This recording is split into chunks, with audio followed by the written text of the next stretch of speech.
ایک عظیم سائنسداں Charles Darwin 12 فروری 1809 عیسوی کو انگلستان کے ارجیری نامی مقام میں پیدا ہوئے۔ ان کے والد ڈاکٹر تھے اور ڈارون کو بھی ڈاکٹر بنانے کی خواہش مند تھے، لیکن ڈارون کو ڈاکٹر بننا پسند نہیں تھا۔ وہ پادری بھی نہیں بننا چاہتے تھے۔ اس طرح ایک مرتبہ ان کے والد نے غصے کے لہجے میں ان سے کہا تھا، چوہے اور بلیاں پکڑنے کے علاوہ تمہیں کیا کام آتا ہے؟ لعنت ہے تم پر۔ کسی کو کیا معلوم تھا کہ آگے چل کر وہ عظیم سائنسداں بنیں گے۔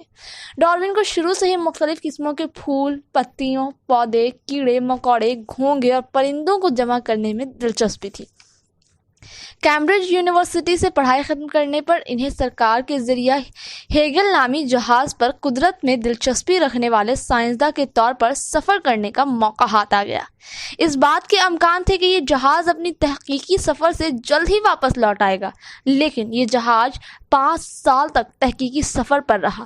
اس دوران ڈارون نے قدرت کا بہت قریب سے مطالعہ کیا۔ سفر کے دوران انہوں نے ملنے والی بہت سی چیزوں کے بہت سارے نمونے جمع کر لیے۔ دکھنی امریکہ کے ٹاپوؤں کے پرندے اور مختلف قدیمی انسانوں نے ان میں سوچنے اور مزید سائنسی تحقیقی کی جانب مجبور کر دیا۔ خاص کر ایک جیسے ہونے پر بھی انہیں شکل و شباہت اور مزاج میں کافی فرق موجود تھا۔ اس کا جواب ان کے سامنے یہ تھا کہ حالات، آب و ہوا اور ملنے والی غذاؤں کے مطابق ہی ان میں تبدیلی پیدا ہوئی ہے۔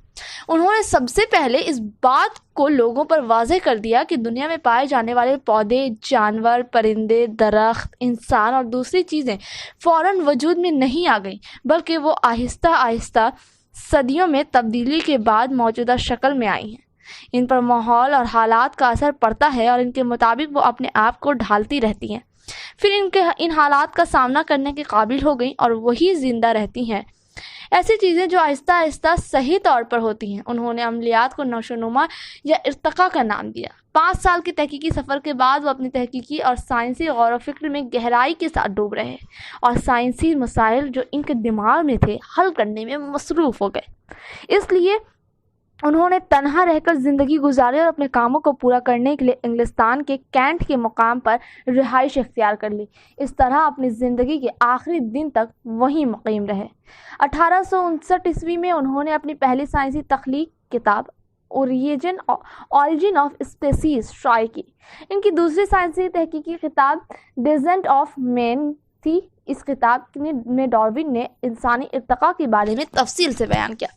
انہوں نے اس نقطۂ نظر کی وضاحت کی ہے کہ انسان کا ارتقاء بندر کی کسی نسل سے ہوا۔ اس بات پر ساری دنیا میں ایک کوہرام مچ گیا اور بہت سے لوگ ان کے مخالف ہو گئے۔ چرچ نے اس تحقیقی سائنسی اصول کے پھیلاؤ پر پابندی لگا دی، لیکن آج ایک صدی سے اوپر وقت گزر جانے کے بعد ڈارون کی بہت سے اصولوں کو صحیح مان لیا گیا۔